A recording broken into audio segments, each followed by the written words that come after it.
প্রিয় দর্শক, আপনি কি কিছু শুনতে পেয়েছেন? যদি শুনে থাকেন তাহলে ঠিকই শুনেছেন।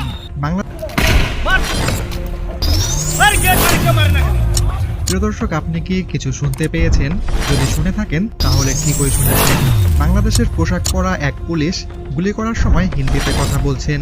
কিছু পুলিশ সদস্য আন্দোলনকারীদের দমাতে এভাবে একে অপরের সাথে হিন্দিতে কথা বলেন। তারা হিন্দিতে গালি পর্যন্ত দিচ্ছিলেন আন্দোলনকারীদের, বলছিলেন ছাত্রদের মাথায় গুলি করতে।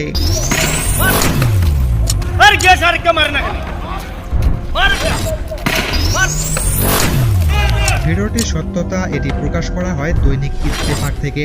প্রিয় দর্শক, এখন আপনি এই বিষয়ে কি বলবেন জানাবেন একটি কমেন্ট করে।